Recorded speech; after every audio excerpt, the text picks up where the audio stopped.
Good afternoon. आज हम लोग बात करेंगे एक तो जॉइंट पब्लिक सर्विस कमीशन यानी कि संयुक्त लोक सेवा आयोग पर। ठीक है। संयुक्त लोक सेवा आयोग के अलावा अच्छा आप देखेंगे ना, ये जो जीपीएससी है, जॉइंट पब्लिक सर्विस कमीशन जो है, या joint state public service commission, संयुक्त राज्य लोक सेवा आयोग, ये क्वेश्चन ऑलरेडी मेंस में पूछा जा चुका है। सबसे इम्पोर्टेंट चीज ये है कि आपने जैसे कल पढ़ा यूपीएससी, एक पढ़ा आपने एमपीपीएससी। जिस तरीके का एमपीपीएससी है उसी तरीके का यूपी है, छत्तीसगढ़ है, जितने भी राज्य लोक सेवा आयोग होंगे वो लगभग उसी कंडीशन में होंगे। बस अंतर कहाँ आएगा, उत्तर प्रदेश लोक सेवा आयोग का गठन जो है उसकी डेट अलग होगी, छत्तीसगढ़ पीएससी के गठन अलग होगी। बाकी हमने जो आपको कल बताया था कि 315 से लेके 323 तक जो आर्टिकल या अनुच्छेद हैं वो तो सारे आयोग यूपीएससी और एमपीपीएससी के लिए एक जैसे ही लागू होंगे कि भाई 315 में संघ लोक सेवा आयोग या राज्य लोक सेवा आयोग का गठन होगा। ठीक है, 317 में इनके हटाने की प्रक्रिया होगी। लेकिन जब आप ज्वाइंट पब्लिक सर्विस कमीशन पर जाएंगे, और ज्वाइंट पब्लिक सर्विस कमीशन का मतलब क्या है, संयुक्त राज्य लोक सेवा आयोग। तो बेटा ये जो संयुक्त राज्य लोक सेवा आयोग है इसकी एक इम्पॉर्टेंट विशेषता ये है कि इस कंडीशन में आपको ये ध्यान रखना होगा कि संयुक्त राज्य लोक सेवा आयोग एक संवैधानिक संस्था नहीं है। बहुत सारी किताबों में बहुत सारे बच्चे इसमें कंफ्यूज हो जाते हैं और गलत कर देते हैं। एक तो यही गलत कराता है क्योंकि यूपीएससी और पीएससी कैसा है, संवैधानिक निकाय या कॉन्स्टिट्यूशनल बॉडी है, संविधान में वर्णित है। तो ये संवैधानिक निकाय नहीं है, संयुक्त लोक सेवा आयोग कैसा नहीं है, तो ये कैसा है, सांविधिक निकाय है या स्टैट्यूटरी बॉडी है, और इसका गठन राष्ट्रपति करते हैं। ठीक है, जैसे दो राज्यों ने अपने राज्यों में एक प्रपोजल प्रस्ताव लेके आए और उस प्रस्ताव को राष्ट्रपति को भेजा गया, राष्ट्रपति संसद में लाएगी, लखवाएंगे और उसके बाद संयुक्त लोक सेवा आयोग का गठन हो जाएगा। तो संयुक्त लोक सेवा आयोग जो है वो बन रहा है, ठीक है, राष्ट्रपति ही बना रहे हैं। अध्यक्ष और सदस्यों की नियुक्ति भी राष्ट्रपति करते हैं। मतलब देखो, संयुक्त राज्य लोक सेवा आयोग राज्यों के लिए है, लेकिन इसके सदस्यों की नियुक्ति कौन कर रहे हैं, राष्ट्रपति कर रहे हैं। तो ये एक बहुत बड़ा चेंज है। दूसरी बात, जब हमने आपको बताया था कि कल राज्य लोक सेवा आयोग के सदस्यों का जो कार्यकाल था वो था 6 ईयर का टेन्योर या 62 ईयर की एज, या तो 6 वर्ष तक काम कर लें या फिर 62 ईयर की एज मैक्सिमम हो जाए। यहाँ भी संयुक्त राज्य लोक सेवा आयोग में यही है। जिस तरीके से यूपीएससी की सेवा शर्तें, किसकी, यूपीएससी के जो अध्यक्ष और मेंबर्स थे उनकी सर्विस कंडीशंस को राष्ट्रपति डिसाइड कर रहे थे, यहाँ भी संयुक्त राज्य लोक सेवा आयोग की सेवा शर्तों को कौन डिसाइड करेंगे, राष्ट्रपति डिसाइड करेंगे। जबकि आप बाकी के जो पब्लिक सर्विस कमीशन थे राज्य लोक सेवा आयोग, इनकी नियुक्ति राज्यपाल कर रहे थे और इनकी सेवा शर्तें भी कौन निर्धारित कर रहे थे, ठीक है, सर्विस कंडीशंस ये सब गवर्नर कर रहे थे। लेकिन संयुक्त राज्य लोक सेवा आयोग की कंडीशन में ऐसा नहीं होता है। राज्य लोक सेवा आयोग जो है वो संवैधानिक संस्था या कॉन्स्टिट्यूशनल बॉडी है, जबकि आपका जो संयुक्त लोक सेवा आयोग है, क्या है, संयुक्त लोक सेवा आयोग, ज्वाइंट पब्लिक सर्विस कमीशन, ये एक आपकी स्टैट्यूटरी या सांविधिक निकाय है। पहले इतनी बात क्लियर हो गई आप सभी को। कोई भी डाउट हो इस क्वेश्चन में, आपको मैं जो बता रहा हूं तो आप पूछ लीजिए पहले, नहीं तो फिर हम आगे बात करें। अब देखो कैसे गलत होता है ये क्वेश्चन।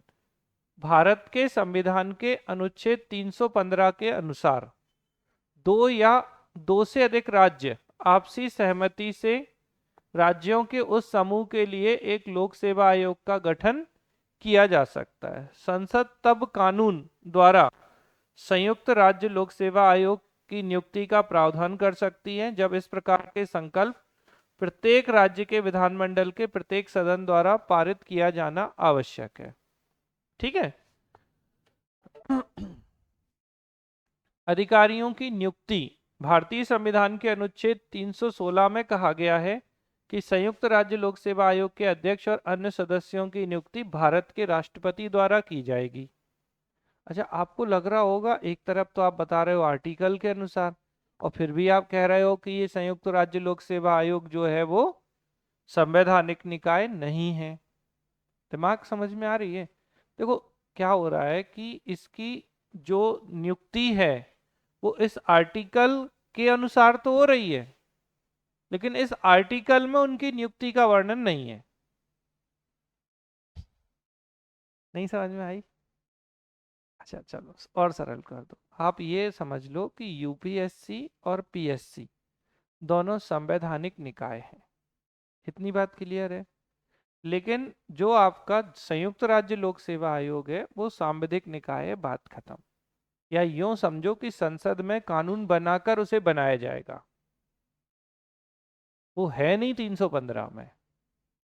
अभी समझ में आ रही है बात कि नहीं आ रही है? ठीक है, 315 में ये कहा गया है कि संसद एक संयुक्त राज्य लोक सेवा आयोग को बना सकती है अगर राज्य आपसी सहमति से कोई प्रस्ताव पारित करें, तो उस स्थिति में संसद संयुक्त राज्य लोक सेवा आयोग बनाएगी और इसके अध्यक्ष और सदस्यों की नियुक्ति जो है वो राष्ट्रपति के द्वारा की जाएगी। है नहीं? अभी क्लियर है? समझ में आ रही है बात की नहीं आ रही?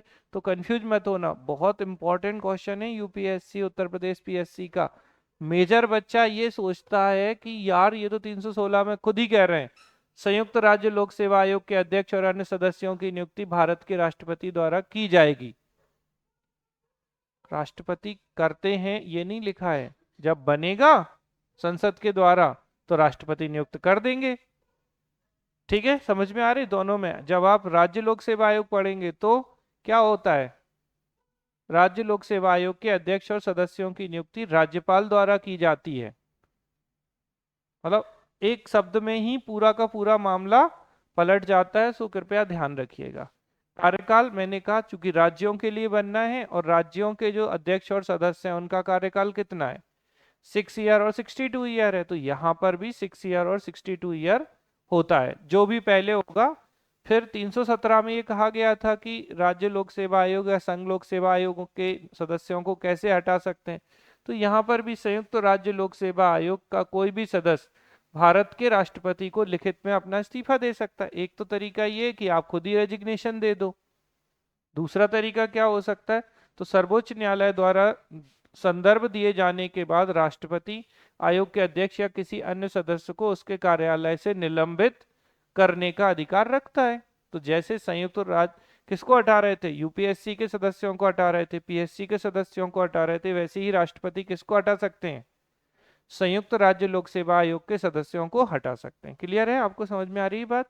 आर्टिकल 318 के अनुसार भारत के राष्ट्रपति को निम्नलिखित अधिकार प्राप्त है, तो आयोग के सदस्यों की संख्या और उनकी सेवा शर्तें निर्धारित करने से संबंधित।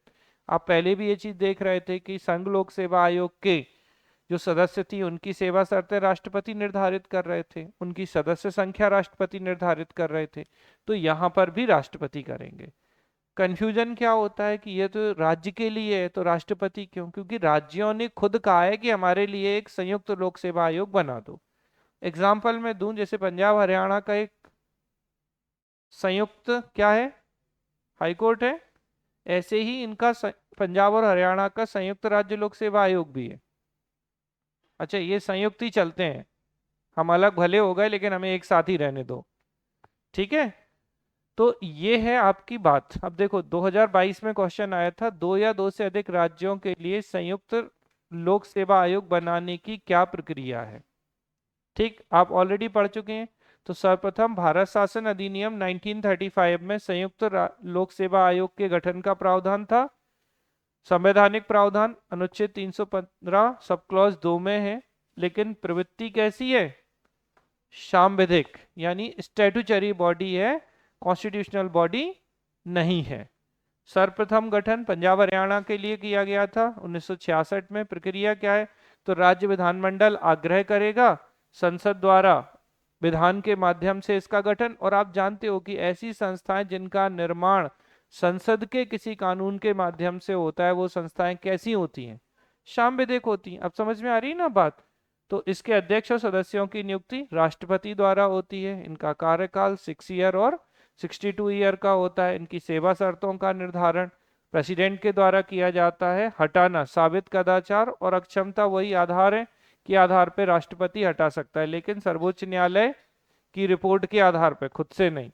और प्रतिवेदन, अब यहाँ पे कंफ्यूजन में गलत फिर से हो सकता है, मतलब ये बहुत कॉम्प्लिकेटेड क्वेश्चन है अगर गलत कराना हो। फिर पूछते हैं संयुक्त राज्य लोक सेवा आयोग अपनी रिपोर्ट या प्रतिवेदन किसे देंगे। तो अब एक सिंपल सी बात बताओ, किसके लिए बनाया गया संयुक्त राज्य लोक सेवा आयोग? राज्यों के लिए। तो निश्चित रूप से वो राज्यों के किसको देंगे? गवर्नर को देंगे। अच्छा, राष्ट्रपति को प्रतिवेदन दे भी दिया तो राष्ट्रपति को क्या मतलब है? प्रतिवेदन किसको देंगे? नियुक्ति राष्ट्रपति करेंगे, इस्तीफा राष्ट्रपति को देंगे, हटा राष्ट्रपति सकते हैं, लेकिन रिपोर्ट राष्ट्रपति को नहीं देंगे, क्योंकि रिपोर्ट तो राज्य के पास जानी चाहिए ना, राज्य के लिए बना है वो। तो इस स्थिति में रिपोर्ट जो है वो राज्यपाल को देंगे। मतलब बहुत कॉन्ट्राडिक्शन वाली कहानी है। अगर आपने थोड़ा भी ध्यान नहीं दिया तो संयुक्त राज्य लोक सेवा आयोग को अक्सर लोग गलत कर दिया करते हैं। इस बात को आप बहुत अच्छे से ध्यान रखिएगा। बात समझ में आ रही है आपको कि नहीं आ रही है? क्या बताया मैंने आपको? जल्दी बताओ।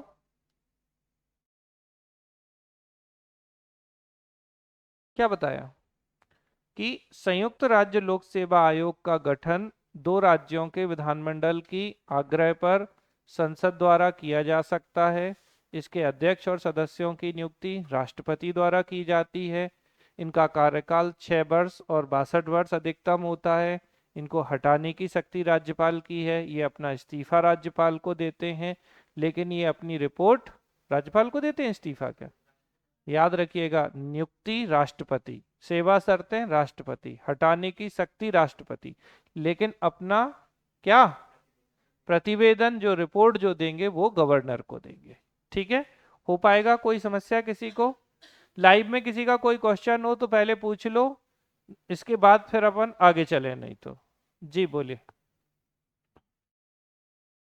स्वाभाविक सी बात है कि जब दोनों स्टेट के लिए है तो दोनों स्टेट को ही देंगे, क्योंकि अगर मान लो पंजाब वाले को दे दी, हरियाणा वाले, राज्यपाल नाराज हो जाएंगे, क्यों भैया हमें क्यों नहीं दी रिपोर्ट? तो सीधी बात है कि संयुक्त राज्य लोक सेवा आयोग है तो दोनों को, अब जब चूंकि पंजाब और हरियाणा के गवर्नर एक हैं या अलग अलग हैं? अलग अलग होते हैं, तो दोनों को देंगे। ठीक है, लेकिन उनका हाई कोर्ट एक ही होता है, चंडीगढ़ हाई कोर्ट। ठीक, चलो आगे बढ़े। अब हम क्या?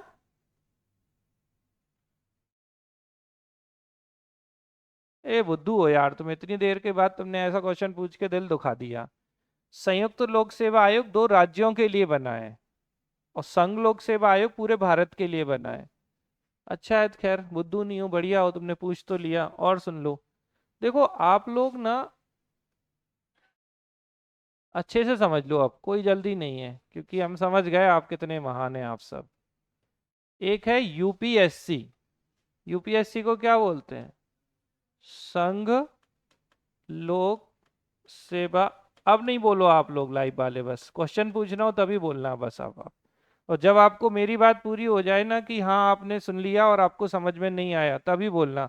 और समझ में आ जाए तो हाँ बोल देना, और नहीं आए तो फिर से पूछ लेना, लेकिन तब तक नहीं बोलना जब तक हम ना पूछें। एक है एमपीपीएससी। एमपीपीएससी को क्या बोलते हैं? मध्य प्रदेश राज्य लोक सेवा आयोग। ठीक है, और तीसरा है आपका, बोलो जल्दी से, ज्वाइंट पब्लिक सर्विस कमीशन। ठीक है, संयुक्त राज्य लोक सेवा आयोग। अगर संयुक्त हटा दिया ना तो पूरा प्रश्न बदल जाएगा आपका। देखो आपको ये समझना है कि जो यूपीएससी है वो आईएएस, आईपीएस, आईएफएस, इनके एग्जाम करने पे मेन एग्जाम लिख रहा हूँ जिससे थोड़ा आपको क्लियर हुए। तो संघ लोक सेवा आयोग केंद्र सरकार के लिए जो अधिकारी होते हैं, जैसे ऑल इंडिया सर्विसेज के अधिकारी हैं ये तीनों, अखिल भारतीय सेवाओं के, इनका एग्जाम कंडक्ट कराता है। तो ये बेसिकली कैसी संस्था है? केंद्र सरकार की या केंद्रीय संस्था है। ठीक है, एक बात समझ में आ गई होगी। अब हम बात करें कि भैया आप लोगों को डिप्टी कलेक्टर बनना है, डीएसपी बनना है, नायब तहसीलदार बनना है। ठीक है, इनके लिए ये एमपीपीएससी का एग्जाम कंडक्ट कराएगा और मेरिट के आधार पर आपका चयन होगा। ठीक है, तो ये कैसी संस्था है? राज्य स्तर की, स्टेट लेवल की। ठीक है, अब हम आते हैं संयुक्त राज्य लोक सेवा आयोग। ये भी डीसी, डीएसपी, तहसीलदार, टी लिख दूं, इन सब एनटी लिख देता हूँ, नायब तहसीलदार, इन्हीं के एग्जाम कराएगा। ठीक है, ये भी राज्य स्तर की ही संस्था है, लेकिन एग्जाम्पल आप अगर देखोगे तो क्या एग्जाम्पल अच्छा है आपके लिए? पंजाब व हरियाणा के लिए संयुक्त लोक सेवा आयोग, जो कि 1966 में बना था।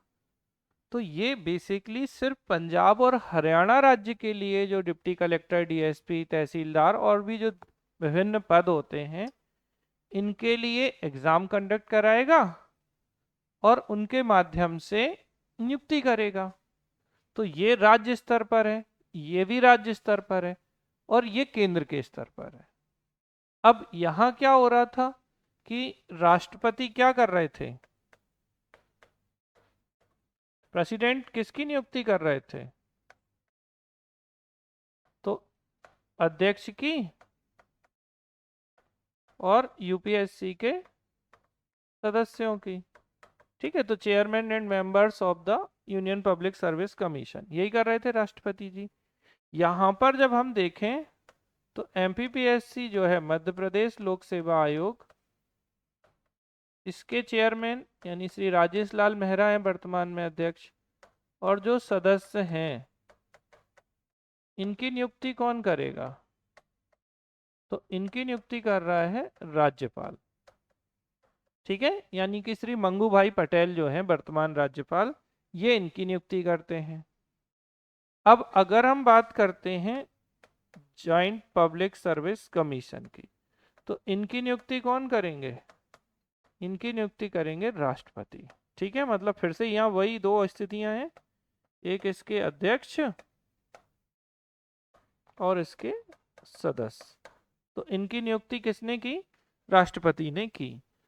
ठीक है, ये संयुक्त मतलब बेसिकली आप ऐसे समझ लो कि राज्यों को लगा कि हम अपना अलग अलग आयोग नहीं बनाना चाहते, हम दोनों राज्य एक साथ ही काम कर सकते हैं।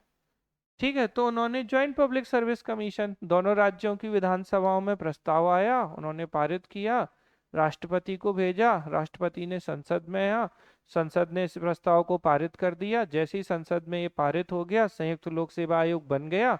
और चूंकि संसद के कानून के माध्यम से बना, इसीलिए ये कैसा निकाय है? ये सांविधिक या स्टैट्यूटरी बॉडी है। ठीक है, क्योंकि इसे किसने बनाया? संसद के कानून के माध्यम से बनाया गया था। अब आप बताओ, क्या मध्य प्रदेश राज्य लोक सेवा आयोग को मध्य प्रदेश विधानसभा ने बनाया?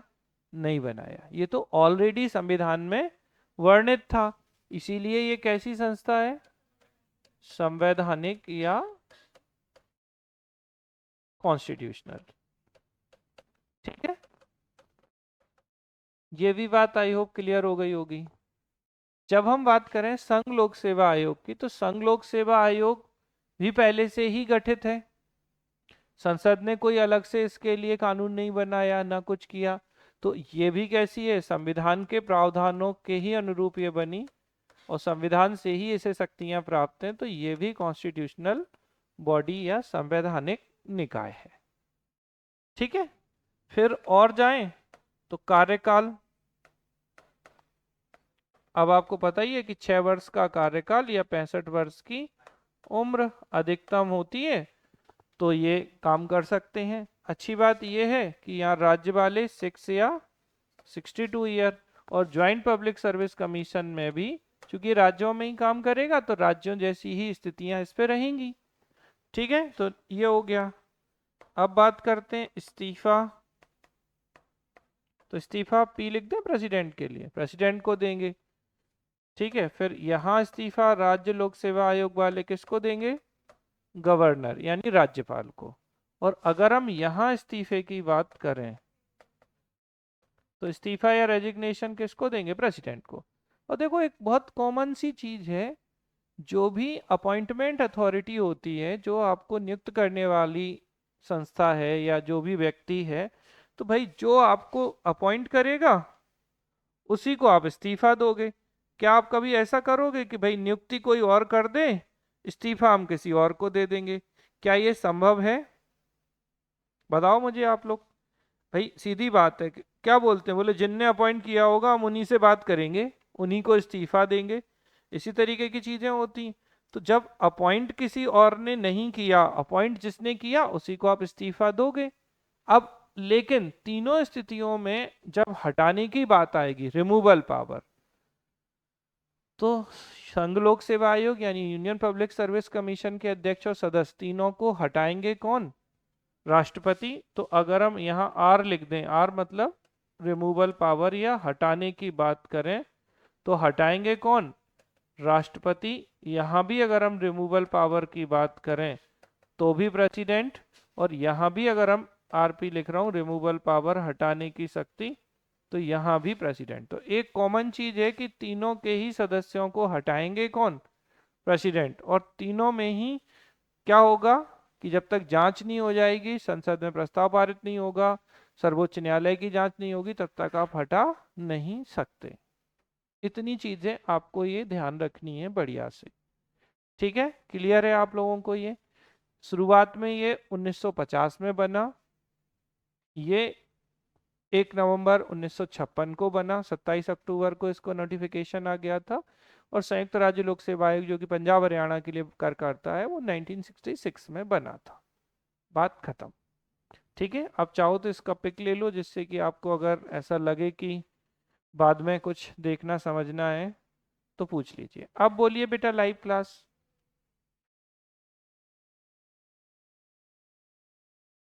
लाइव वाले बच्चों जल्दी से रिप्लाई कर दो।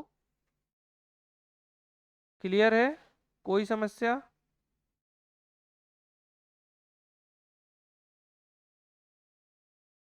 ए भगवान, फिर तुमने नया क्वेश्चन जनरेट कर दिया। ऐसा क्वेश्चन कोई क्यों पूछेगा कि लोक सेवा आयोग कितने प्रकार के होते हैं?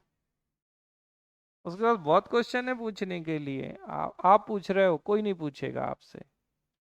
ठीक है, देखो प्रकार तब बताए जाते हैं जब प्रकार होते हैं। यहाँ प्रकार जैसी कोई बात ही नहीं है कि प्रकार कितने प्रकार के हैं। फिर भी आप जर्नल इंटरप्रिटेशन में बोलोगे तो आप बोल सकते हो, एक आज की डेट में संघ लोक सेवा आयोग है, एक राज्य लोक सेवा आयोग है, और एक संयुक्त राज्य लोक सेवा आयोग है। ठीक, बाकी प्रकार जैसा कुछ मतलब ऐसे बोलते हैं ना, ये प्रकार वाली चीज है नहीं। केंद्र के स्तर पर यूपीएससी काम कर रहा है केंद्र की भर्ती एजेंसी के रूप में, राज्यों की रिक्रूटमेंट एजेंसी के रूप में आपका मध्य प्रदेश पीएससी है, यूपी में यूपी है, और पंजाब हरियाणा के लिए एक संस्था बनाई गई थी जो ज्वाइंट पब्लिक सर्विस कमीशन है, बस। ठीक है, क्लियर है? चले आगे। हाँ तो बोलो अब। हाँ हाँ जी, लो भाई एक और चीज इनने कहा कि लिख दो, बता देते हैं। एक है रिपोर्ट, हिंदी में, हिंदी में ही लिख दिया हमने तो रिपोर्ट। हाँ प्रतिवेदन। ठीक है, तुम सबके प्रतिवेदन तुम्हारे माता पिता को देंगे हम अभी। ठीक है रिपोर्ट जो है वो किसको देंगे? यूपीएससी है तो रिपोर्ट देगा राष्ट्रपति को। राज्य लोक सेवा आयोग है, अच्छा आर लिखेंगे तो रेजिग्नेशन भी समझ सकते हैं लोग, इसलिए नहीं। रिपोर्ट किसको दी? राज्य वाले राज्यपाल को देंगे, हिंदी में प्रतिवेदन। और यहां जब हम रिपोर्ट या प्रतिवेदन की बात करेंगे तो संयुक्त वाले भी राज्यपाल को देंगे। ठीक है, चलो बधाई हो। अब फिर से ले लो फोटो जिसको ऐसा लगता है कि इसमें भी डाउट हो सकता है। अच्छा बहुत सरल चीजें हैं, मतलब आपको मैं बताऊं ना, फर्स्ट टाइम ऐसा हो रहा है कि कमीशन में किसी को क्वेश्चन पूछने की नीड आई है। मतलब सही बोलें तो या तो प्रेजेंट बॉडी एब्सेंट माइंड है, या हम किसी और के सपनों में जी रहे हैं, और यहाँ बेचारे राष्ट्रपति आ जाते हैं तो हम नाराज हो जाते हैं कि हमारा सपना तोड़ दिया आपने। ठीक है, तो कृपया करके प्रेजेंट बॉडी एब्सेंट माइंड से मत पढ़िए कि आपका शरीर यहाँ है। जैसे कुछ कुछ लोग होते हैं ना, जैसे बच्चे, मेरी आत्मा कहीं और है, मेरा शरीर यहाँ है। जैसे कुछ लोग जो घर के, जिनको घर की याद सताती है, घर की याद सताती है, क्या बोलते हैं इसको बढ़िया से, होम सिकनेस। थोड़ा अच्छा शब्द इस्तेमाल करें ना, होम सिकनेस। कितने लोगों को होती है होम सिकनेस? बाहर वाले घर वालों को नहीं होती, या भोपाल वालों को, भोपालियों को होम सिकनेस नहीं होगी? काहे की होम? बोले घर से बाहर निकल जाने तो तभी सिकनेस दूर होगी हमारी। तो जो लोग बाहर रहते हैं अपने घर से और जिन्हें लाड़ प्यार ज्यादा मिलता है घर में, उनको बड़ी होम सिकनेस होती है भैया। तो कौन कौन है ऐसे जो होम सिकनेस से ग्रसित बच्चे हैं?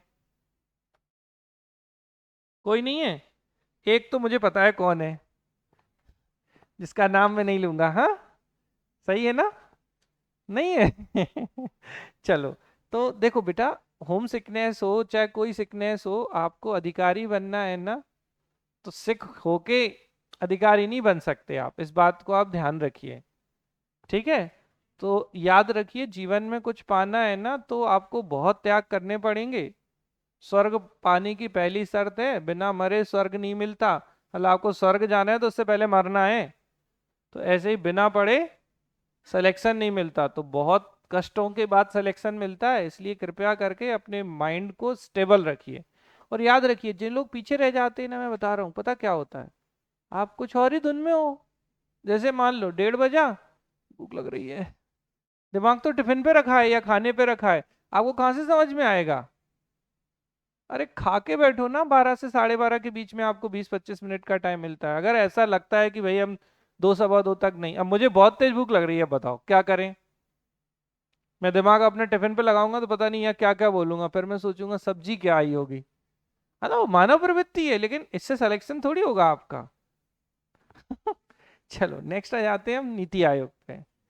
यूनिट 2 में ये 5वीं संस्था है जो आपके सिलेबस के अकॉर्डिंग हम बात कर रहे हैं। देखो, आज हमने पीएससी बता दिया आपको, यूपीएससी भी दोबारा से बता दिया, और ज्वाइंट पब्लिक सर्विस कमीशन, संयुक्त राज्य लोक सेवा आयोग बता दिया। अब हम जो बात करने वाले हैं वो बात करने वाले हैं किस पर? नीति आयोग पर। तो देखिए बेटा, पहले नीति आयोग की जगह योजना आयोग हुआ करता था। क्या होता था पहले? 15 मार्च 1950 को, कब? 15 मार्च 1950 को,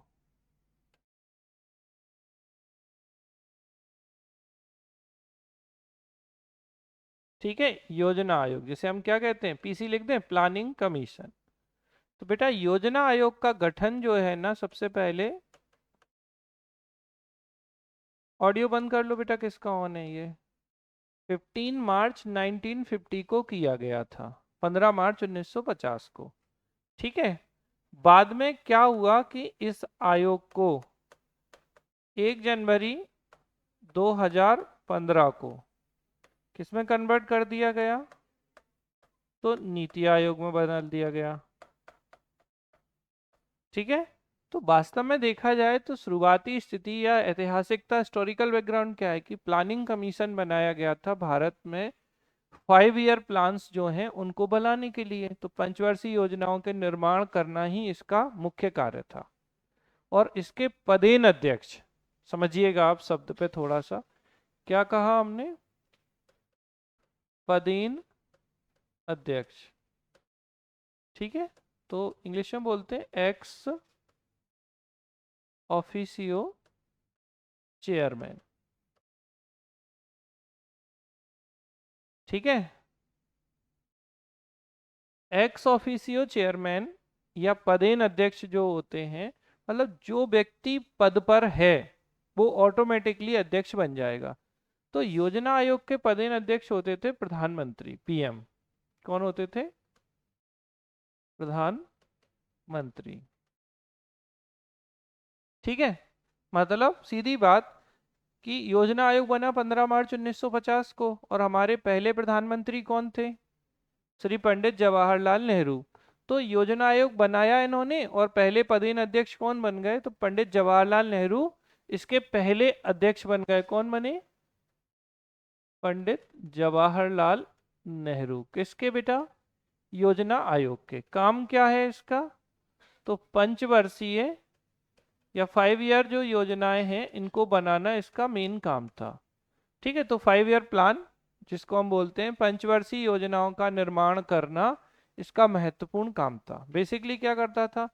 तो जो मानव संसाधन है या जो भी भारत में संसाधन है उनका आकलन करते थे, और उनके आधार पर भारत के लिए पंचवर्षीय योजनाओं का निर्माण करना इसका महत्वपूर्ण कार्य हुआ करता था।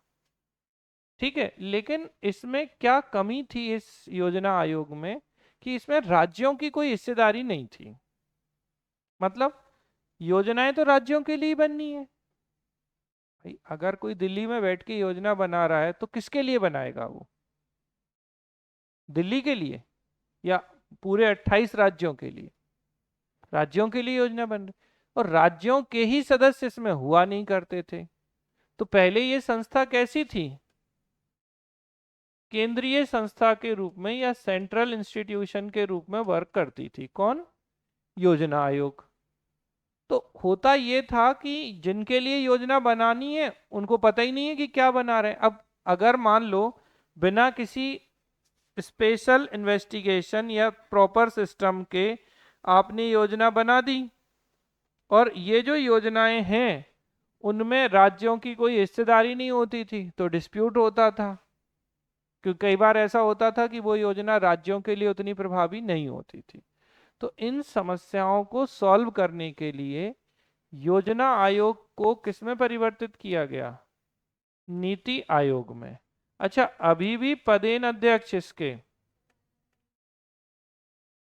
पीएम ही है, प्रधानमंत्री जी ही हैं, इसमें कोई परिवर्तन नहीं किया गया। लेकिन जब सदस्यों की बात करोगे इस आयोग के, तो राज्यों के जो सीएम हैं, कौन?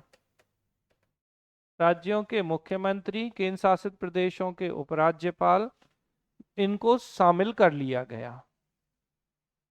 पहले क्या होता था? राज्य इसमें शामिल नहीं होते थे।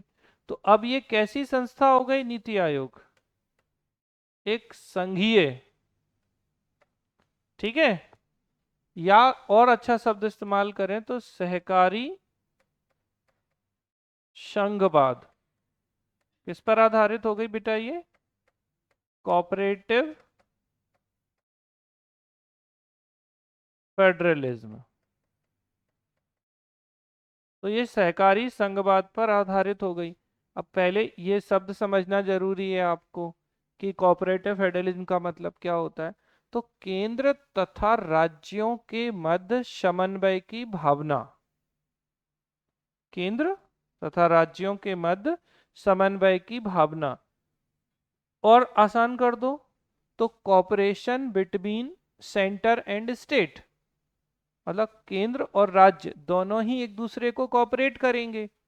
तो ये किस पर आधारित हो गई? कोऑपरेटिव फेडरलिज्म पर आधारित हो गई, सहकारी संघवाद पर। अब राज्यों के लिए योजनाएं बनाने में राज्यों के जो मुख्यमंत्री हैं उनका पार्टिसिपेशन यहाँ हो गया। अध्यक्ष अभी भी इसके प्रधानमंत्री जी हैं। तो अब ये बन गया। तो पहले अध्यक्ष कौन बनेंगे इसके? ठीक है, तो पीएम कौन थे उस समय 15 में? ठीक है, तो श्री नरेंद्र दामोदर दास मोदी जी। और अगर आपसे पूछा जाए कि नीति आयोग के वर्तमान अध्यक्ष कौन है, तो भी आपके कौन है? निश्चित रूप से अभी भी प्रधानमंत्री मोदी जी हैं।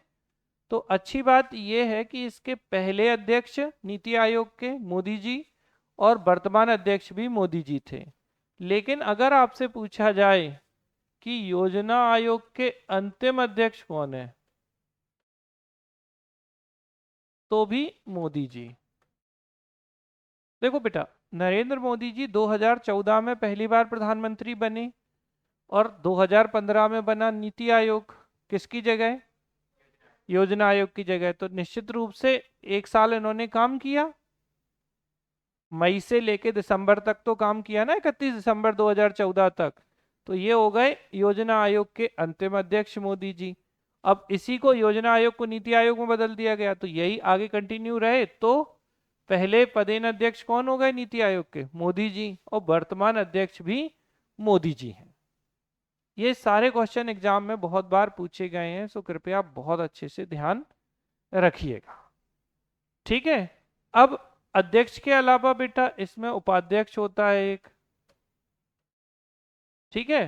तो उपाध्यक्ष को ना बेटा कैबिनेट मंत्री का दर्जा प्राप्त होता है। किसका? Status of cabinet minister. ये क्वेश्चन पूछा जाता है कि जो आपके, एक मिनट, नीति आयोग के उपाध्यक्ष या योजना आयोग के जो उपाध्यक्ष हैं उन्हें कौन सा स्टेटस प्राप्त होता है, या नीति आयोग या योजना आयोग के उपाध्यक्ष किसके समतुल्य होते हैं? तो ये किसके इक्विवेलेंट है? कैबिनेट मिनिस्टर, और वो भी केंद्रीय जो कैबिनेट मिनिस्टर है उसका दर्जा इन्हें प्राप्त होता है। जैसे अगर हम आपसे पूछें कि नीति आयोग के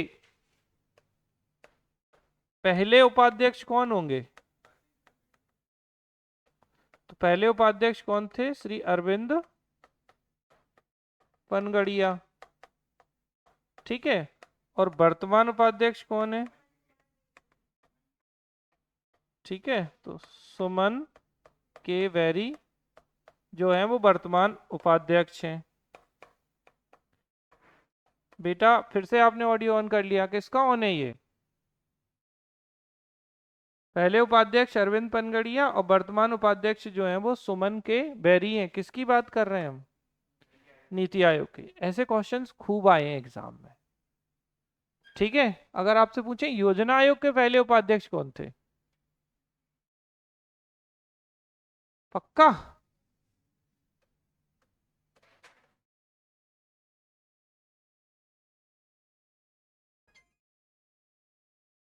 तो पहले उपाध्यक्ष कौन? गुलजारी लाल नंदा। ठीक है, ये पहले उपाध्यक्ष थे। अब एक और बात आती है, हम आपको दोनों इसलिए पढ़ा रहे हैं कि कनेक्ट हो जाए आपको। अध्यक्ष हो गए, उपाध्यक्ष हो गए, फिर इसमें होते थे सचिव या सेक्रेटरी। क्या होते थे? सेक्रेटरी। तो बेटा इसके जो सचिव थे वही सचिव यहां क्या बन गए?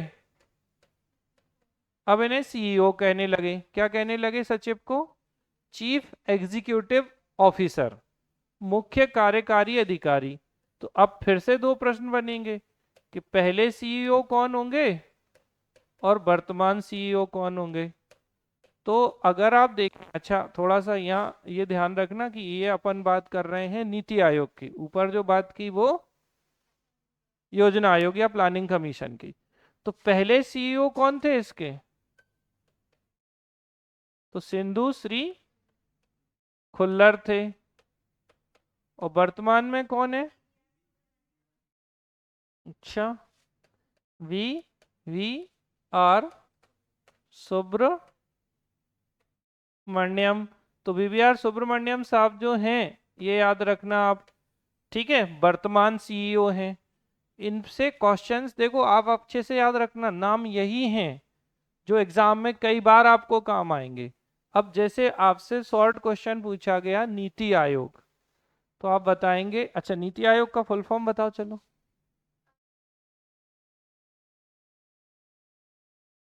National national institution for transforming India. तो नीति आयोग का जो फुल फॉर्म है वो national institution for transforming India है। तो नीति आयोग की स्थापना योजना आयोग के स्थान पर की गई, 1 जनवरी 2015 में की गई। पहले अध्यक्ष मोदी जी थे, वर्तमान अध्यक्ष मोदी जी हैं। पहले उपाध्यक्ष अरविंद पनगड़िया थे, वर्तमान उपाध्यक्ष सुमन के बैरी हैं। पहले सीईओ सिंधुश्री खुल्लर थे, वर्तमान सीईओ वीवीआर सुब्रमण्यम है। ये आप याद रख लीजिएगा। कभी कभी छोटा क्वेश्चन आपसे योजना आयोग भी पूछा गया है। तो योजना आयोग का फॉर्मेशन 15 मार्च 1950 को किया गया। फिर इसके बाद आगे क्वेश्चन पूछते हैं तो क्या, तो पहले पदेन अध्यक्ष कौन थे? तो प्रधानमंत्री श्री पंडित जवाहरलाल नेहरू जी। अंतिम अध्यक्ष कौन थे? तो श्री नरेंद्र मोदी जी। पहले उपाध्यक्ष कौन थे? गुलजारी लाल नंदा थे। इतना आपको ध्यान रखना है अच्छे से। और योजना आयोग के जो सचिव होते थे बेटा, वही एनडीसी के भी सचिव हुआ करते थे। किसके? एनडीसी मतलब राष्ट्रीय विकास परिषद के। ठीक है, तो इसके सचिव और एनडीसी के सचिव एक ही होते थे। और एनडीसी की स्थापना कब की गई? हाँ, रुक गए हम, चलो डेट बताओ। 6 अगस्त 1952 को बेटा राष्ट्रीय विकास परिषद की स्थापना की गई। और इसके भी पदेन अध्यक्ष प्रधानमंत्री ही होते हैं। और इनके जो सचिव होते हैं वो योजना आयोग के सचिव जो होते थे वही होते हैं। अब हमने आपको बताया था कि इसका काम क्या था योजना आयोग का? पंचवर्षीय योजनाओं का निर्माण करना, तो फॉर्मेशन ऑफ 5 ईयर प्लान। तो इन पंचवर्षीय योजनाओं को अंतिम स्वीकृति देने का काम करता था एनडीसी। ये क्वेश्चन भी बहुत पेटेंट क्वेश्चन है जो कई बार आपसे पूछा गया है कि पंचवर्षीय योजनाओं को अंतिम स्वीकृति देने का कार्य किस संस्था के द्वारा किया जाता था? तो आपको बताना है राष्ट्रीय विकास परिषद के द्वारा पंचवर्षीय योजनाओं को अंतिम स्वीकृति दी जाती थी। अब अगर आपसे इसी क्वेश्चन से पूछ लें योजना आयोग और नीति आयोग में अंतर स्पष्ट कीजिए, तो अब हालांकि मुझे वैसे बनाना था, मैं बना दिया, फिर याद आई। एक आप बताओगे अंतर कि 15 मार्च 1950 को बना योजना आयोग, और यहां बना 1 जनवरी 2015 को कौन सा आयोग? नीति आयोग। एक अंतर हो गया आपका। ठीक है, नीला करता जा रहा हूं तो आप समझते जाइएगा। कहाँ गया ये? ठीक है, नंबर डाल देते हैं जिससे आपको पता रहे कि ये अंतर है। एक हो गया। दूसरे की बात करते हैं, तो ये कैसी संस्था है? एक केंद्रीय संस्था थी। ये किस पर आधारित है? सहकारी संघवाद पर आधारित है, यानी राज्यों की हिस्सेदारी है। तो ये हो गया दूसरा अंतर। ठीक है, तीसरे अंतर की बात करें, इसके पहले अध्यक्ष पंडित जवाहरलाल नेहरू थे। कहाँ गए मोदी जी? हाँ, ये है तीसरा पॉइंट। इसके पहले अध्यक्ष मोदी जी थे। देखो आप उल्लू बना रहे हो अगर मैं सही से बोलूं। इसके अंतिम अध्यक्ष, चौथा पॉइंट, नरेंद्र मोदी जी। और इसके वर्तमान अध्यक्ष नरेंद्र मोदी जी। ठीक है, फिर बात करें आगे कि इसमें कौन होता था? यहाँ सचिव। ठीक है, और यहाँ कौन होता है? सीईओ। तो इनको आप बता सकते हो। ठीक, फिर इसके बाद बात करें अगली। अब अगली बात क्या है? तो ये क्या करती थी? पंचवर्षीय योजनाओं का निर्माण करती थी। अब ये पंचवर्षीय के साथ अन्य योजनाओं का निर्माण भी करने लगी थी, क्योंकि 5 ईयर प्लान तो 2017 में ही समाप्त हो गए। ठीक है, अब अगर हम देखें तो ये जर्नलाइज्ड बॉडी थी। जर्नलाइज मतलब सामान्य लोग थे इसमें, लेकिन यहां कौन आ गए? विशेषज्ञ आ गए। तो ये कैसे हैं? जर्नल पर्सन है, और यहां कौन से पर्सन है? स्पेशलिस्ट, यानी कि विशेषज्ञ सदस्य यहां शामिल हो गए। अब आपसे पूछे जाए राज्यों की हिस्सेदारी, या राज्यों के मुख्यमंत्री पार्टिसिपेट नहीं करते थे? राज्यों की किसी तरीके की हिस्सेदारी इसमें नहीं होती थी। किसमें नहीं होती थी बेटा? योजना आयोग में। अब आपसे अगर पूछा जाए यहां राज्यों की हिस्सेदारी होती है, क्योंकि राज्यों के मुख्यमंत्री इसके सदस्य होते हैं। हमने बताया था राज्यों के सीएम जो हैं वो इसके सदस्य होते हैं। और बात करें ये कैसे वर्क करती है, तो टॉप टू बॉटम। ठीक है, और ये कैसे करेगी वर्क? Bottom to top. अब इसको समझ लो। टॉप टू बॉटम का मतलब है बेटा योजना जो बन रही है वो केंद्र के स्तर पे बन रही है, और काम कहाँ करनी है? आके बॉटम पर, यानी राज्यों में काम करेगी ये। जबकि अब क्या हो रहा है नीति आयोग में? योजनाओं में राज्यों के मुख्यमंत्री ने भाग लिया, तो योजनाएं जो बन रही हैं उनमें राज्य का सहयोग है, तो ये बॉटम टू टॉप की तरफ काम कर रही है। ये पूछा जाता है टॉप टू बॉटम या बॉटम टू टॉप। तो टॉप पे केंद्र में था ये पहले, तो टॉप टू बॉटम काम करता था, और अब ये बॉटम टू टॉप काम करता है। तो कभी भी अगर अंतर आ जाए, कुछ भी आपसे पूछ लिया जाए, तो ये सबसे अच्छा आंसर होगा आपको, जो आपको ध्यान रखना है। हो पाएगा यहाँ तक? किसी को कोई समस्या? जल्दी बोलो। बन जाएगा। तो ये था आपका योजना आयोग और नीति आयोग की सारी बातें। पिक ले लो, लेना है तो। अच्छा, शॉर्ट फॉर्म अगर कहीं लिखी हो, आपको कहीं भी मन में प्रश्न आए तो पूछ जरूर लेना आप। ठीक है, यानी हमने 3 संस्थाएं एक साथ पढ़ ली। कौन कौन सी? एक है पहले योजना आयोग। अब मैं जल्दी से रिव्यू कर रहा हूं, समझिएगा। योजना आयोग का गठन 15 मार्च 1950 को किया गया। ठीक है। मेन फंक्शन क्या था? तो पंचवर्षीय योजनाओं का निर्माण, फॉर्मेशन ऑफ 5 ईयर प्लान। पहले अध्यक्ष कौन थे? पंडित जवाहरलाल नेहरू। अंतिम अध्यक्ष श्री नरेंद्र मोदी। कब समाप्त हो गया ना? 31 दिसंबर 2014 को। सही बात यही है, क्योंकि 1 जनवरी को तो बन गया योजना आयोग की जगह नीति आयोग। ठीक है। और इसके बाद केंद्रीय संस्था थी और टॉप टू बॉटम काम करती थी, सामान्य सदस्य थे इसमें। ये सारी बातें आप योजना आयोग में लिख देंगे। और योजना आयोग के द्वारा जिन योजनाओं का निर्माण किया जाता था उनको अंतिम स्वीकृति देने का काम कौन करती थी? नेशनल डेवलपमेंट काउंसिल, राष्ट्रीय विकास परिषद, जिसका गठन 6 अगस्त 1952 को किया गया था।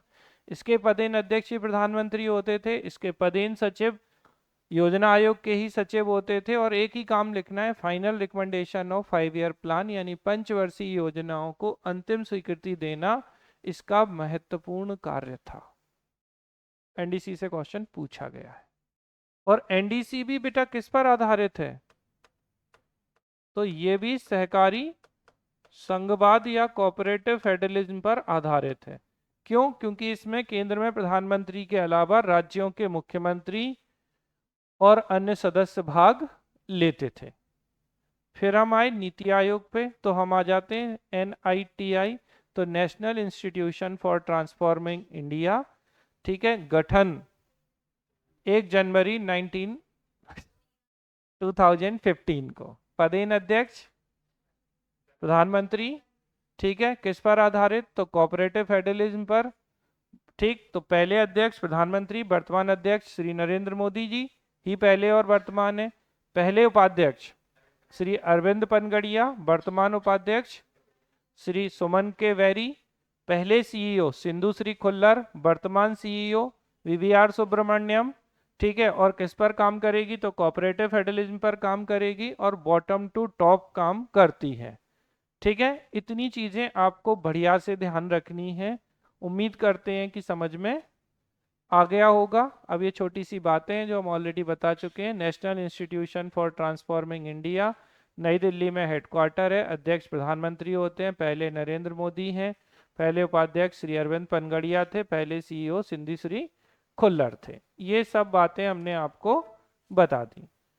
नीति आयोग ने कुछ इनिशिएटिव्स किए थे बेटा, जैसे मॉडल कृषि भूमि लॉन्जिंग अधिनियम, तो लीजिंग अधिनियम 2016 तैयार किया। कृषि उत्पादन विपणन समिति अधिनियम में सुधार किया। मेडिकल और शिक्षा क्षेत्र में सुधार के लिए काम किया।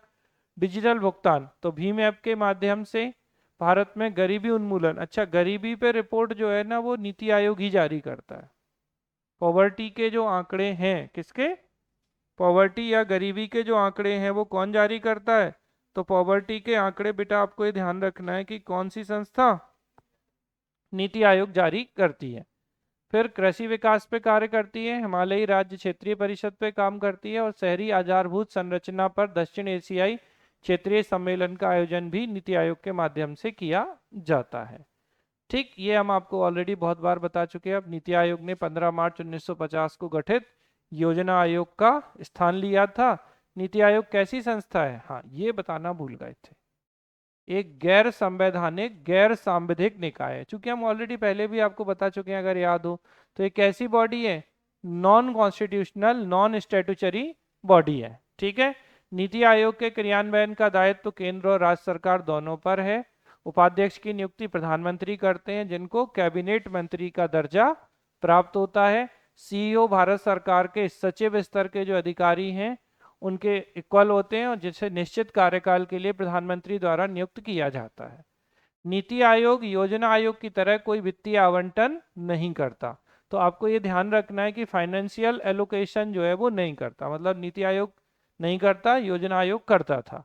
और नीति आयोग के लिए 13 सूत्रीय उद्देश्य जो हैं वो रखे गए हैं। तो 13 पॉइंट जो हैं ऑब्जेक्टिव्स वो है किसके लिए बनाए गए हैं, नीति आयोग के लिए बनाए गए हैं।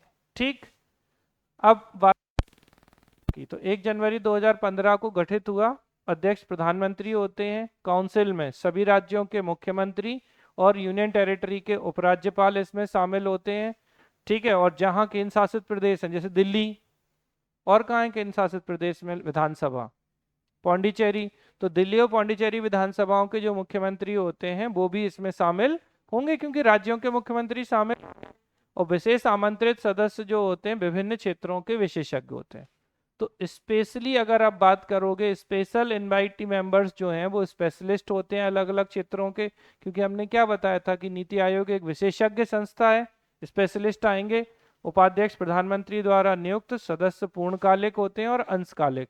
और अंशकालिक में कौन, तो बेटा पार्ट टाइम मेंबर्स में अग्रणी विश्वविद्यालय शोध संस्थाओं के अधिकतम 2 प्रदेश सदस्य होते हैं।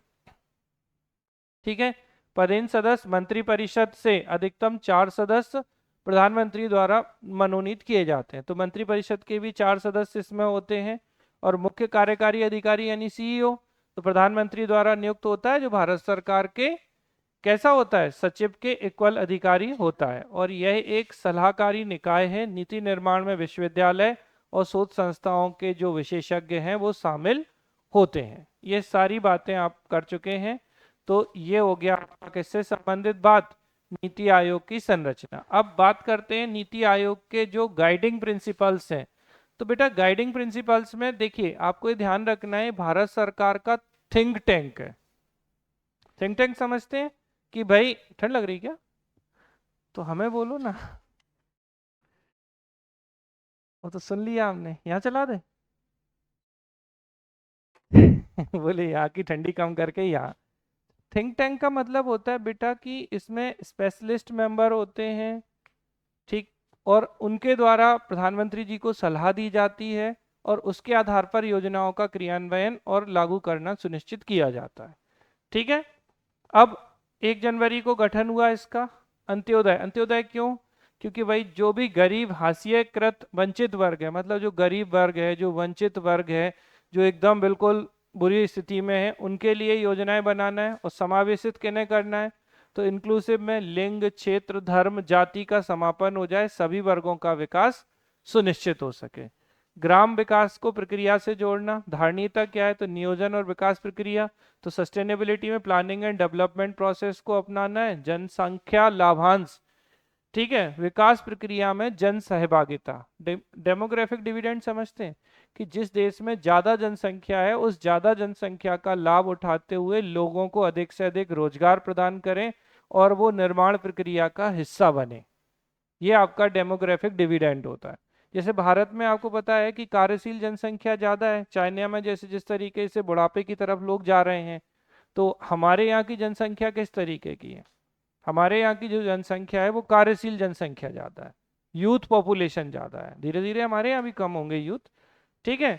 और अभिशासन किस तरीके, गवर्नेंस, तो खुला, पारदर्शी और उत्तरदायी शासन की स्थापना करना है। तो नीति आयोग समावेशी विकास को प्रोत्साहित करता है, ठीक है। हालांकि इस पे कभी क्वेश्चन पूछा नहीं गया कि इसके मार्गदर्शक प्रिंसिपल्स या गाइडिंग प्रिंसिपल्स कौन से हैं, तो आप फिर भी अगर बाई चांस बन गया तो एक तो अंत्योदय को ध्यान में रखना है, समावेशिता यानी इंक्लूसिवनेस को, यानी अलग अलग वर्गों को भी ध्यान में रखना है। फिर इसके बाद ग्राम विकास को प्रक्रिया से जोड़ना है, सस्टेनेबिलिटी यानी धारणीयता।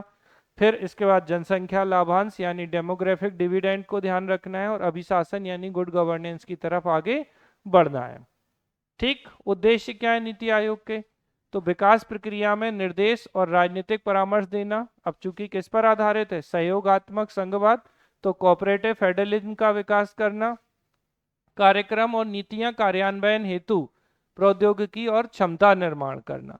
इसके अलावा दीर्घकालीन योजना कार्यक्रम निर्माण, समयानुसार इनमें परिवर्तन, मतलब लॉन्ग टर्म प्लान भी बनाएंगे, शॉर्ट टर्म प्लान भी बनाएंगे। राष्ट्रीय विकास हेतु साझा दृष्टिकोण विकसित करना, आर्थिक नियोजन से राष्ट्रीय सुरक्षा सुनिश्चित करना, प्रशासन में जन सहभागिता, मतलब जो एडमिनिस्ट्रेशन है उनमें भी लोगों का पब्लिक पार्टिसिपेशन होना चाहिए, और प्रशासन में अभिशासन यानी गुड गवर्नेंस की बात कर रहे हैं। ठीक है, पारदर्शिता, उत्तरदायिता, इसको शामिल करना। और भारतीय राजनीति में जाति, धर्म, वर्ग, निर्जातीय, भाषा, लिंग की भूमिका राजनीति में। अब ठीक है, तो इसको यहाँ तक छोड़ दो क्योंकि कंफ्यूज जाओगे। तो आपको ये ध्यान रखना है कि भारत में अभिशासन यानी कि गुड गवर्नेंस को सुनिश्चित करना एक महत्वपूर्ण उद्देश्य रहा है। तो अगर आपसे कार्य पूछे जाए, आप देखो सरल कर लो, तो आप पंचवर्षीय योजनाएं ना करके आप कह सकते हो कि लॉन्ग टर्म और शॉर्ट टर्म प्लान बनाना, एक हो गया।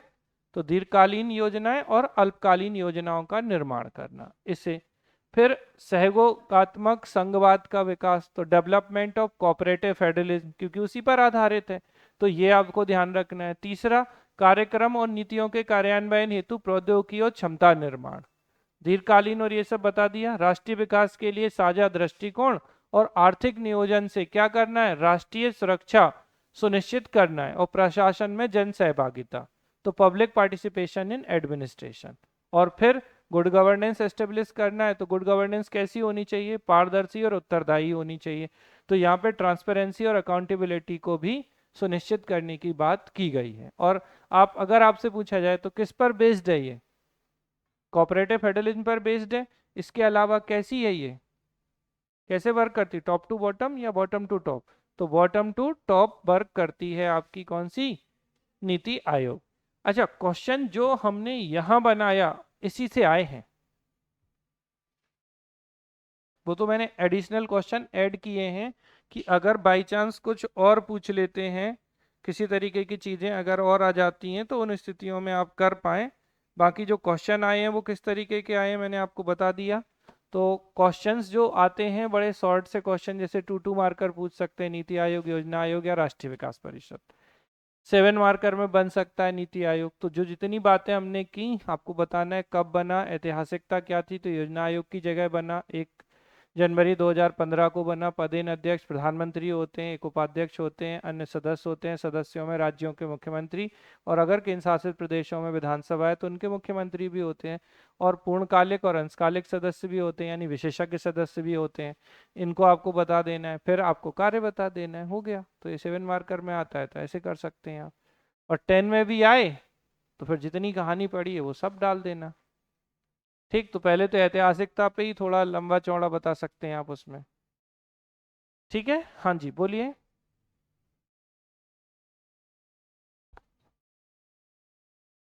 बेटा ये तो हिंदी नहीं है, इसकी टॉप टू बॉटम और बॉटम टू टॉप ही याद रखना। तो ये बेसिकली इसका हिंदी मीनिंग है नहीं, तो ऐसे लिखा होता है, टॉप टू बॉटम, और यहाँ उल्टा लिख देना बॉटम टू टॉप। इसकी कोई हिंदी नहीं होती, मतलब वो अगर उसकी हिंदी जबरदस्ती से करेंगे भी तो फिर वो गलती होगी, वो सही नहीं होगी। वो टर्मिनोलॉजी है जिसको आपको ध्यान रखना है। ठीक है, मतलब टॉप पे योजनाएं बन रही हैं और बॉटम पे लागू हो रही हैं नीचे। और यहाँ क्या हो रहा है, नीचे से योजनाएं बन रही हैं और केंद्र पर लागू हो रही हैं। कैसी चर्चा चल रही है देखो तो। हमें भी बता दो क्या बोल रहे हो। हैं,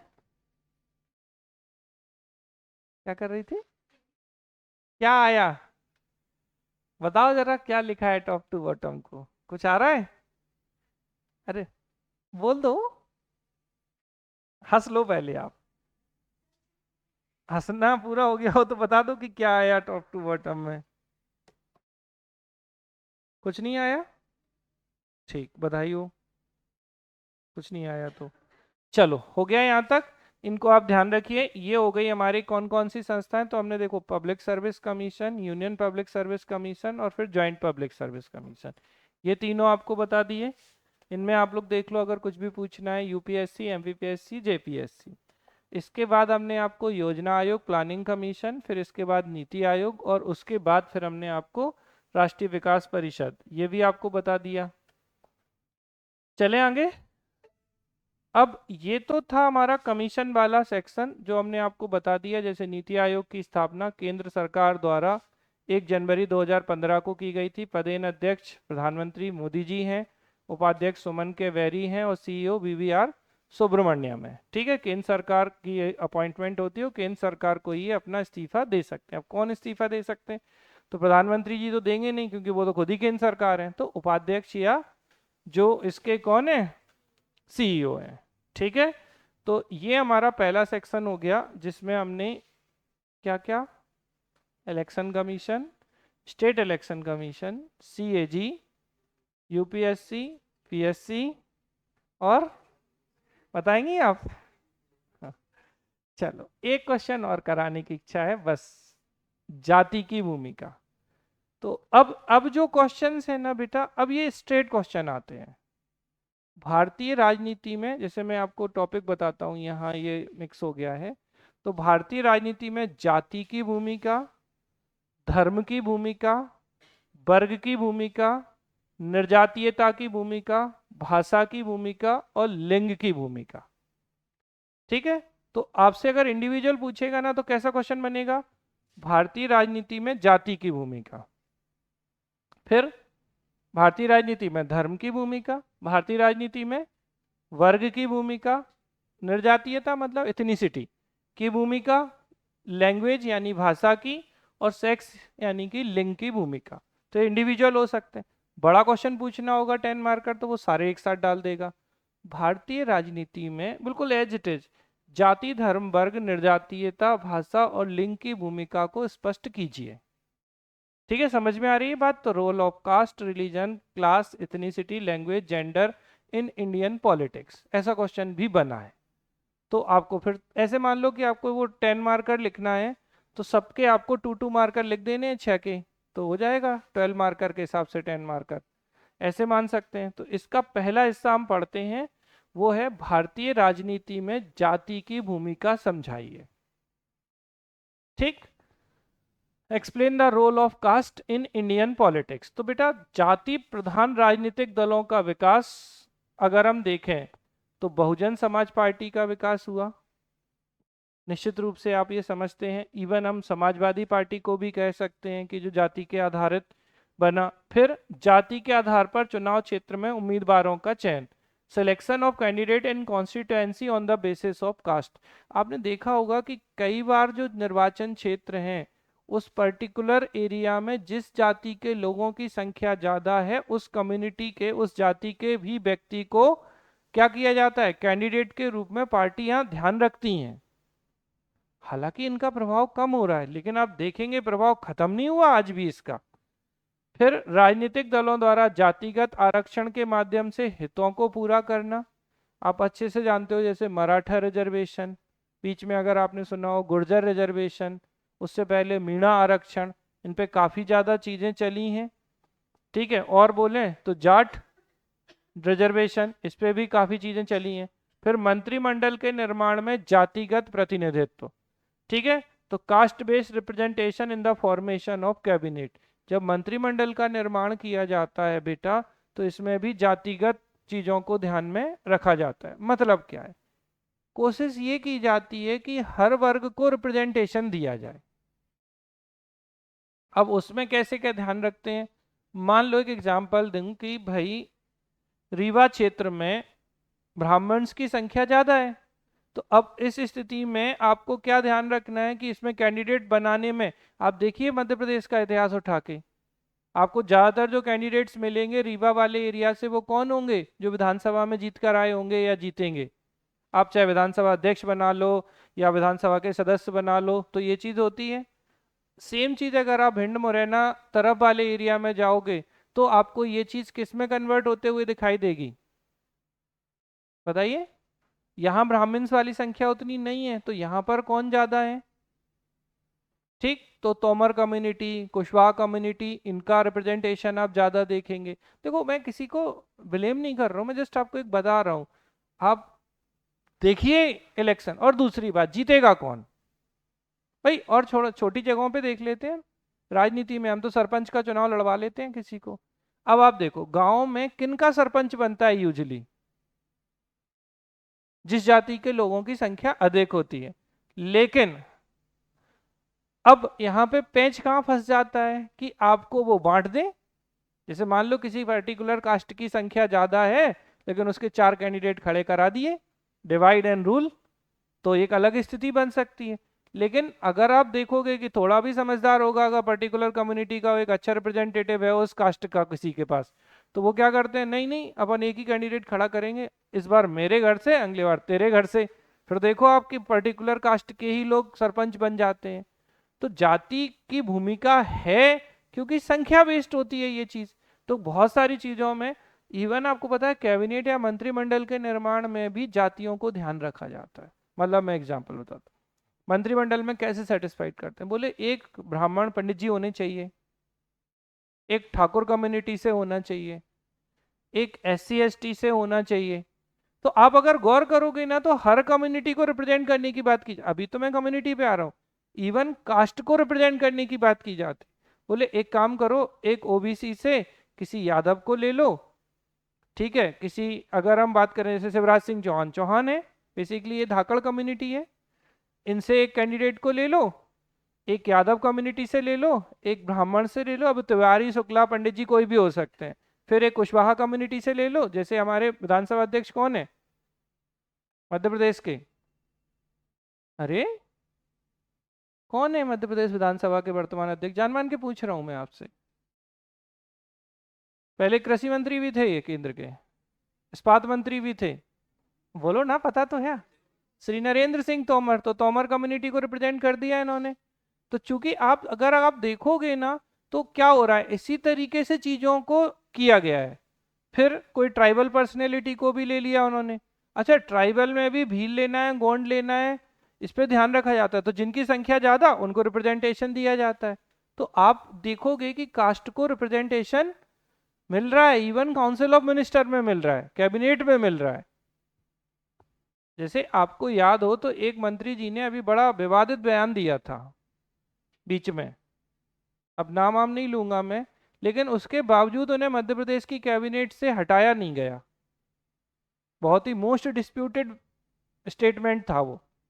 लेकिन किस कारण से, भारतीय राजनीति में जाति की भूमिका को शो करती हैं वो चीजें।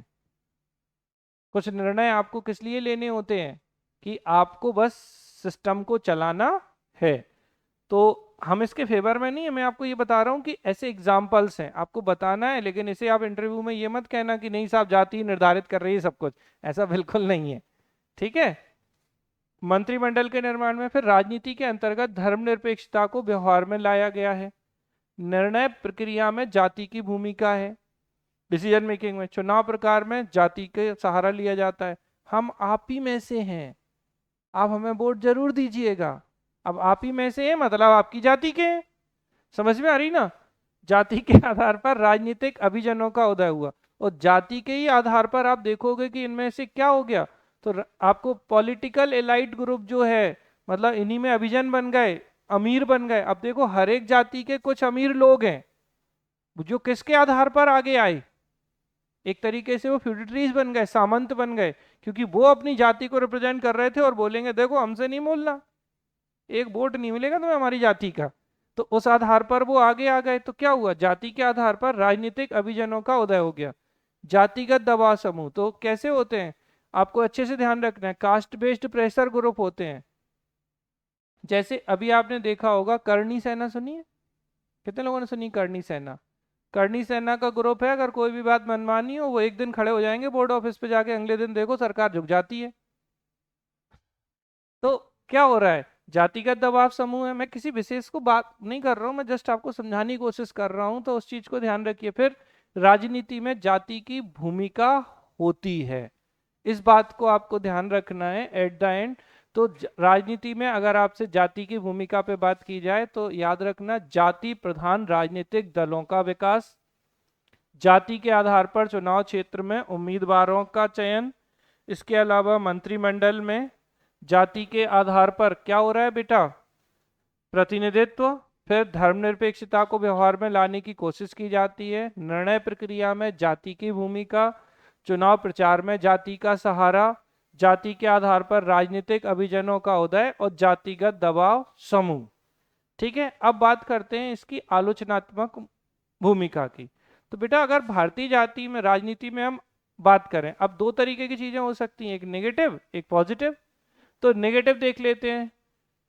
सामाजिक वैमनस्यता हो रही है एक दूसरे के प्रति, क्योंकि आप अपनी जाति को प्रोत्साहित करते हो, दूसरे को डिमोटिवेट करने की कोशिश करते हो, तो सामाजिक वैमनस्यता फैलेगी।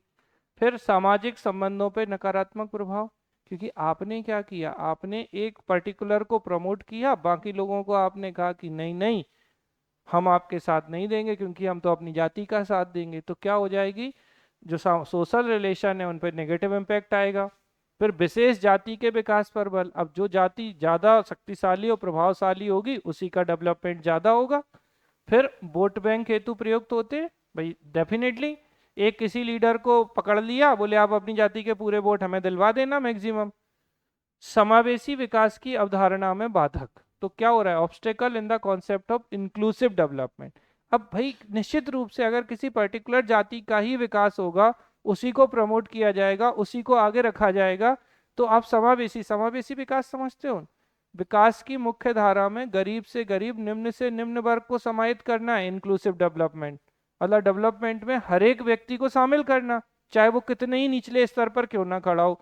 लेकिन नकारात्मक भूमिका में क्या होगा, तो समावेशी विकास की अवधारणा यहाँ पर नहीं हो सकती, क्योंकि आप तो पर्टिकुलर कास्ट को प्रमोट करेंगे। तो ये तो है नेगेटिव। पॉजिटिव बात करते हैं, सभी व्यक्तियों की सहभागिता बढ़ाने में सहायक। अच्छा, जाति कई बार बहुत अच्छी भी होती है भाई। अब जैसे मैं एक बात करूं, जाति नहीं, हम पूरा धर्म ही है, सिखिज्म की बात करें तो सिख धर्म में आप यूजुअली गरीब लोग नहीं देखेंगे। आप गौर कर लेना, आपके आसपास जहां भी सिख रहते हो आप देखना गरीब नहीं होंगे। क्यों, क्योंकि उनकी, अगर हम उसे धर्म की जगह जाति पे जा रहे हैं हम जान मान के, वो सब एक दूसरे को सपोर्ट करते हैं। तो क्या हो रहा है, सहभागिता बढ़ाने में सहायक है, सभी वर्गों में राजनीतिक सक्रियता बढ़ाने में सहायक है।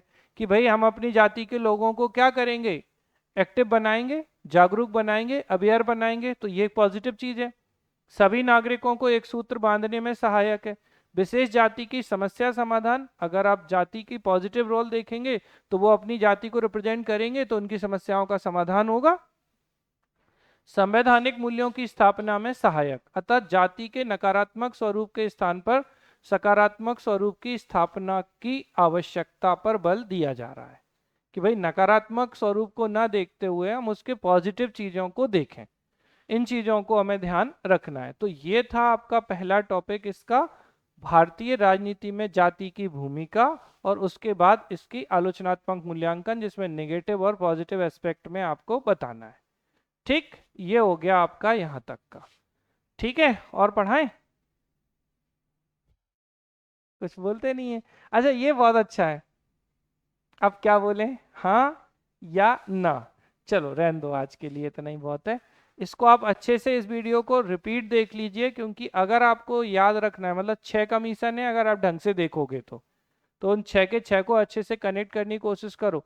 और डेटा है चूंकि काफी सारा, तो डेटा को अगर आपने कनेक्ट नहीं किया तो आप पता चले कि योजना आयोग के पहले अध्यक्ष को वर्तमान अध्यक्ष और वर्तमान सचिव को सीईओ में कन्वर्ट कर दोगे, तो इन चीज़ों को आपको बहुत अच्छे से ध्यान रखना है कि योजना आयोग 15 मार्च 1950 को बना, नीति आयोग 1 जनवरी 2015 को बना, और राष्ट्रीय विकास परिषद 6 अगस्त 1952 को बना था। और तीनों के पदेन अध्यक्ष जो हैं वो प्रधानमंत्री होते हैं। और योजना आयोग और राष्ट्रीय विकास परिषद के सचिव एक ही होते हैं, जबकि योजना आयोग की जगह जब नीति आयोग बना तो सचिव को अब क्या कहने लगे, सीईओ कहने लगे थे, चीफ एग्जीक्यूटिव ऑफिसर। हाँ भाई, लाइव में किसी का कोई प्रश्न, किसी तरीके का कोई क्वेश्चन?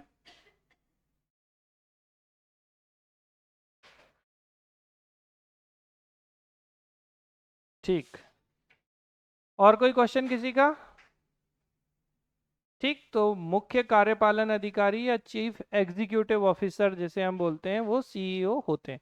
और इसको आप बहुत अच्छे से ध्यान रखना बेटा, अगर मैं बोलूं तो most of the time question तो इन्हीं से बन जाया करते हैं। आप प्रीवियस ईयर क्वेश्चंस लगाइए, आपको आराम से क्वेश्चन बनेंगे, कहीं कोई समस्या नहीं होगी। मध्य प्रदेश राज्य लोक सेवा आयोग के पहले अध्यक्ष कौन थे? DB रेगे। ठीक है, ध्यान रखना। वर्तमान में श्री राजेश लाल मेहरा। अच्छा, कितने अधिकतम सदस्य हो सकते हैं इसमें? 5। तो 1+4, एक अध्यक्ष और 4 अन्य सदस्य। ठीक है, 6 ईयर और 62 ईयर तक के लिए इनमें होते हैं। ठीक, चलो भाई, धन्यवाद, मिलते हैं कल।